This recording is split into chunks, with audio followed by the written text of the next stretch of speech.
सवाल यह है कि कुरान मजीद फुरकान हमीद में ऐसी क्या बात है जो कोई इंसान नहीं लिख सकता। मैंने कुरान मजीद का बहुत बगौर मुताला किया बचपन में मुसलमान के तौर पर और बड़े होकर प्रैक्टिकली भी, लेकिन मुझे इसमें ऐसी कोई बात नजर नहीं आई जो आम इंसान ना लिख सकता हो। बल्कि इसमें तो घरेलू मैटर्स डिस्कस हुए हैं, बताया गया है ये चचा के हाथ टूट जाएं, इस तरह की गुफ्तगू हुई है कि तुम उठकर चले जाओ अब देर हो गई है, लेकिन मुझे इसमें ऐसी कोई बात नजर नहीं आई जो कि इस कायनात का खालिक कर सकता है। मेरे मोहतरम दोस्तों, साइंटिस्ट दो बड़े नज़रियात को मानते हैं। एक बिग बैंग थ्योरी यानी एक बड़ा धमाका जिससे ये कायनात वजूद में आई। साइंसदान कहते हैं इस धमाके के पीछे कोई खालिक है, क्योंकि धमाके किए जाते हैं मिटाने के लिए। ये पहला धमाका है जिसने इस कायनात को बनाया है। और दूसरा नज़रिया है थ्योरी ऑफ एवोल्यूशन, नज़रिया इर्तिका, यानी जितने भी जानदार हैं ये खुद बखुद वजूद में आए। इस नज़रिए का बानी है साइंटिस्ट डार्विन। ये 18वीं सदी में आया। इसने अपना नज़रिया पेश किया कि ज़मीन में सबसे पहले पानी बना और पानी में एक सेल बना, उससे सारे जानदार बने और तमाम जानदार वक्त गुज़रने के साथ साथ तब्दील होते रहते हैं। इसी तरह बंदर तब्दील होके इंसान बन गए। पहले साइंसदानों ने इसकी बात को कुछ अहमियत नहीं दी, फिर वक्त गुज़रने के साथ साथ साइंटिस्ट इसकी बात पे गौर व फिक्र करते रहे।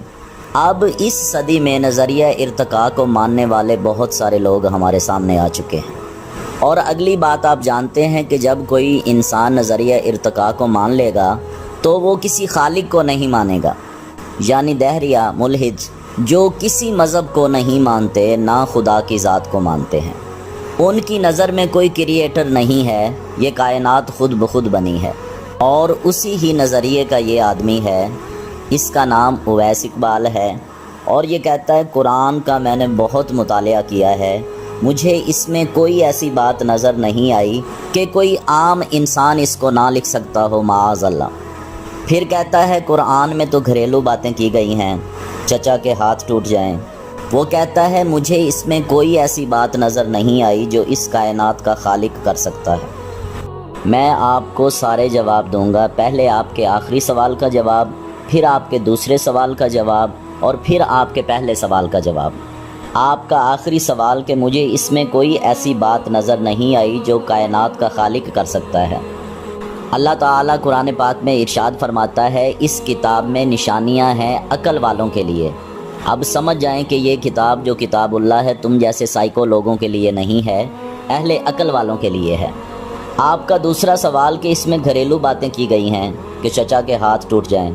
आपका कुरान पाक की इस आयत की तरफ इशारा है, तब्बत यदा अबी लहबिन व तब, अबू लहब के दोनों हाथ तबाह हो जाएं, और वो तबाह हो ही गया। इस आयत में इतना बड़ा मौजज़ा छुपा है कि अगर कोई अहले इल्म या अहले अक्ल इंसान होगा, वो अगर गैर मज़हब भी है तो वो पढ़ के मुसलमान हो जाएगा। लफ्ज़ तब्बत में अल्लाह ताला का अम्र कुन है और लफ्ज़ व तब में ये पता चलता है ये खालिक हकीकी का कलाम है, क्योंकि इतना बड़ा दावा कोई नहीं कर सकता कि ये हो कर रहेगा।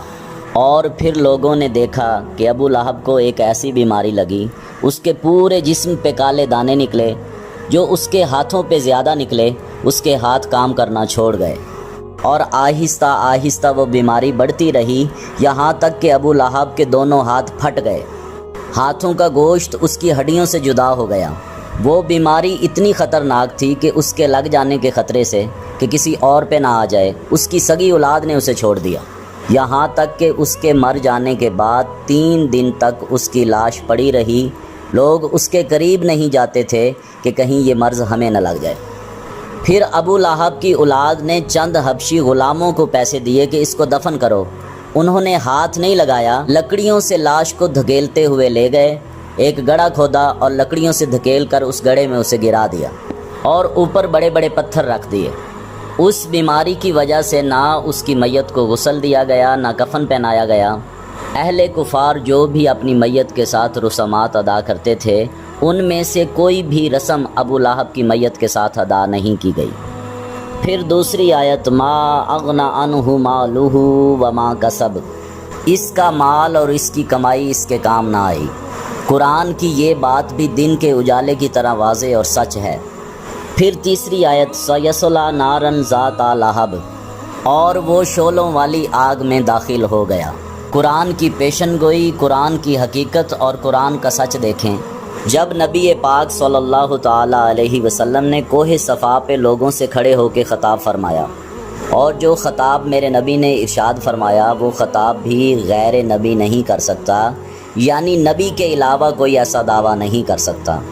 جب آپ کوہ صفا پہ کھڑے ہوئے اس وقت آپ کے سامنے مرد بھی تھے، عورتیں بھی تھیں، بچے بھی تھے، بوڑھے بھی تھے، اپنے بھی تھے، غیر بھی تھے۔ میرے نبی نے سب سے مخاطب ہو کے ارشاد فرمایا، لوگو میرا بچپن بھی تمہارے سامنے ہے، میرا لڑکپن بھی تمہارے سامنے ہے، میری جوانی بھی تمہارے سامنے ہے، میری زندگی کی سفید چادر پہ کوئی داغ دکھاؤ۔ اتنا بڑا دعویٰ کوئی عام انسان کر سکتا ہے؟ کوئی غیر نبی یہ دعویٰ کر سکتا ہے؟ ہم کھڑے ہو کے کسی سے یہ کہہ سکتے ہیں کہ میری زندگی کی سفید چادر پہ کوئی داغ دکھاؤ؟ لیکن سب نے ایک زبان ہو کر یہ کہا، اے محمد ہم آپ کو جانتے ہیں، آپ صادق اور امین ہیں، ہم نے آج تک آپ میں کوئی خطا نہیں دیکھی۔ پھر میرے نبی نے ارشاد فرمایا کہ اگر میں تمہیں کہوں کہ اس پہاڑی کے پیچھے دشمنوں کی فوج ہے، کیا تم یقین کرو گے؟ سب نے کہا ہم جانتے ہیں کہ آپ جھوٹ نہیں بولتے۔ پھر ان میں سے کچھ ایسے نوجوان تیزی سے اس پہاڑی پہ چڑھ گئے، کوہ صفا پہ چڑھ کے وہ دیکھنے لگے۔ دور تک دیکھا انہیں کوئی دشمن کی فوج نظر نہیں آئی۔ وہ نبی پاک صلی اللہ تعالیٰ علیہ وسلم سے کہنے لگے، ہم اپنی آنکھوں سے دیکھ رہے ہیں کہ ہمیں اس پہاڑی کے پیچھے کوئی دشمن نظر نہیں آ رہا، لیکن ہم یہ کہتے ہیں ہماری آنکھیں تو دھوکہ کھا سکتی ہیں پر آپ کی ذات جھوٹ نہیں بول سکتی۔ یہ میرے نبی کی تبلیغ کا طریقہ تھا۔ سب سے پہلے آپ نے اپنا آپ ان لوگوں کے سامنے پیش کیا اور ان لوگوں سے پوچھا کہ بتاؤ میرے بارے میں تمہارا کیا خیال ہے۔ اس کے بعد آپ نے انہیں دعوت اللہ دی، اور آپ کی طرف جو سب سے پہلا پتھر آیا وہ آپ کے چچا ابو لہب کی طرف سے آیا، جس کی وجہ سے اللہ تعالیٰ نے قرآن پاک کی یہ آیتیں اتاری۔ اور ابو لہب کی موت جنگ بدر کے 1 ہفتے بعد ہوئی۔ آپ اندازہ لگائیں کہ قرآن پاک کی یہ آیات نازل ہونے میں اور ابو لہب کی موت میں کم از کم 10 سال کا وقفہ ہے۔ اللہ جانتا ہے کہ ابو لہب نے اسلام قبول نہیں کرنا۔ ابو لہب ابو ابی کی طرح اوپر سے کلمہ پڑھ لیتا قرآن کو غلط ثابت کرنے کے لیے، لیکن وہ ایسا بھی نہ کر سکا، اس لیے کہ یہ کلام اللہ ہے، یہ اللہ کی کتاب ہے، لا ریب فی، یہ شک و شبہ سے پاک ہے۔ اور تیری عقل پہ ایسے پردے پڑ گئے، تو ایسا سائیکو آدمی ہے کہ تو کہتا ہے یہ گھریلو باتیں ہیں۔ اس کے تیسرے اور آخری سوال کا جواب کہ میں نے قرآن پاک کا بہت مطالعہ کیا ہے، اس میں کوئی ایسی بات نظر نہیں آئی جو عام انسان نہ لکھ سکتا ہو۔ میرے بھائی ایسی باتیں تو مشرکین مکہ بھی کیا کرتے تھے، اور قیامت تک ایسی باتیں ہوتی رہیں گی۔ یہ قرآن پاک کی آیت جس کا حوالہ میں پیش کرنے لگا ہوں، یہ آج سے 1450 سال پہلے والے کافروں کے لیے بھی تھی، اس دور کے کافروں کے لیے بھی ہے، اور قیامت تک آنے والے کافروں کے لیے چیلنج ہے۔ وَإِن كُنتُمْ فِي رَيْبٍ مِّمَّا نَزَّلْنَا عَلَىٰ عَبْدِنَا، اور اگر تمہیں اس کتاب یعنی قرآن پاک پہ کچھ شک ہو جو ہم نے اپنے خاص بندے پہ اتارا ہے، تو پھر کیا، فَأْتُوا بِسُورَةٍ مِّن مِّثْلِهِ، تو تم اس جیسی ایک صورت بنا لاؤ۔ قرآن کی سب سے چھوٹی صورت ہے سورۃ الکوثر، اس جتنی صورت 3 آیتوں کی صورت بنا کے لے آؤ۔ اور آگے سنو میرے رب کا چیلنج جو کافروں کے سر پہ تلوار کی طرح لٹکا ہوا ہے اور قیامت تک لٹکتا رہے گا۔